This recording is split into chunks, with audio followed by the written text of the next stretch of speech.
শেখ হাসিনার নামে আপনারা মামলা করুন। এই হত্যা মামলার দায়ে শেখ হাসিনাকে আমরা ফাঁসির মঞ্চে দেখতে চাই।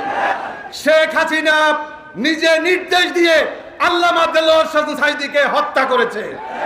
আল্লামা দেলোয়ার হোসেন সাঈদীর বিদেহী আত্মার মাগফিরাত কামনায় আজকের এই দোয়া মাহফিলের সম্মানিত সভাপতি,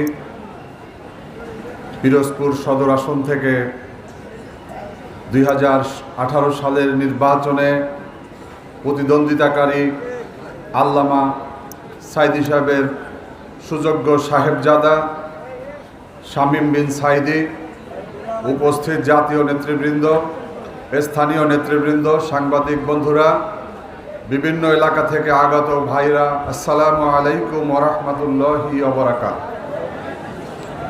কমরেড মাও সেতুং একটা উক্তি করেছিলেন যে কিছু কিছু মৃত্যু পাখির পালকের চেয়েও হালকা, আর কিছু কিছু মৃত্যু থাই পাহাড়ের চেয়েও ভারী।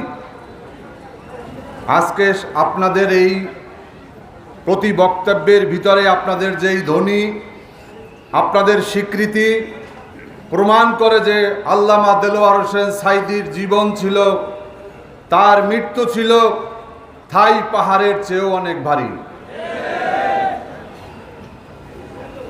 আপনারা দেখেছেন যে বিগত 5 তারিখে ছাত্র জনতার আন্দোলনের মধ্য দিয়ে বিগত 17 বছরের দানব সরকার বাংলাদেশ থেকে পালিয়ে গিয়েছে।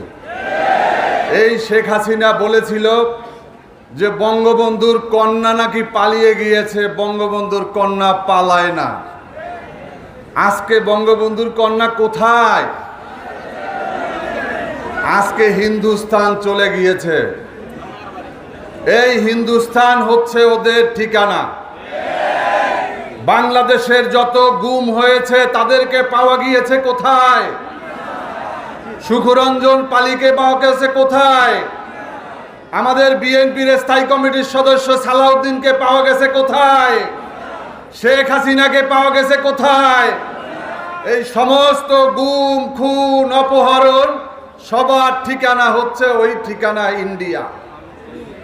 আজকে বাংলাদেশকে হিন্দুত্ববাদী একটা রাষ্ট্র প্রতিষ্ঠার জন্য বাংলাদেশের যারা দেশপ্রেমিক নেতৃবৃন্দ তাদেরকে গ্রেপ্তার করেছে, তাদেরকে বিচারের নামে প্রহসন করেছে, তাদেরকে ফাঁসি দিয়েছে। আপনারা দেখেছেন যে আন্তর্জাতিক খ্যাতিসম্পন্ন আল্লামা দেলোয়ার হোসেন সাঈদীর জনপ্রিয়তার কারণেই তাকে গ্রেপ্তার করা হয়েছিল, তাকে ফাঁসি দেওয়া হয়েছিল, কিন্তু তারা ফাঁসি দিতে পারে নাই। আপনাদের জাগরণের কারণে তারা ফাঁসির রাস্তা থেকে তারা সরে গিয়েছে। আমরা দেখেছি যে আন্তর্জাতিক যুদ্ধ অপরাধ ট্রাইব্যুনাল এখনো আছে। এই ট্রাইব্যুনালের বিচার কিন্তু অব্যাহত রাখতে হবে। আজকে দেখছি যে বর্তমান সরকারের ভারতের কিছু দালালরা অংশ নিচ্ছে। আমরা দেখতেছি 111-এর কিছু সুবিধাবাদীরা অংশ নিচ্ছে। তাদেরকে দিয়ে যেন নতুন কোনো ষড়যন্ত্রের জাল বোনা না হয়, সেদিকে আমাদের সবাইকে খেয়াল রাখতে হবে। বন্ধুরা, আল্লামা সাঈদী কি যুদ্ধ অপরাধী ছিলেন? তিনি মানবতা বিরোধী অপরাধী ছিলেন? তিনি ধর্ষক ছিলেন? তাহলে তাকে যারা শাস্তি দিয়েছে তাদের বিচার চান? তাকে যারা গ্রেপ্তার করেছে তাদের বিচার চান? তার নামে যারা মামলা দিয়েছে তাদের বিচার চান? তাকে যারা আমাদের কাছ থেকে, দুনিয়া থেকে সরিয়ে দিয়েছে তাদের বিচার চান? শেখ হাসিনা নিজে নির্দেশ দিয়ে আল্লামা দেলোয়ার হোসেন সাঈদীকে হত্যা করেছে। আপনারা যে যেখানে আছেন, বিক্ষুব্ধ জনতা, শেখ হাসিনার নামে আপনারা মামলা করুন। এই হত্যা মামলার দায়ে শেখ হাসিনাকে আমরা ফাঁসির মঞ্চে দেখতে চাই। আপনাদের সবাইকে ধন্যবাদ। বাংলাদেশ জিন্দাবাদ, বাংলাদেশ লেবার পার্টি জিন্দাবাদ।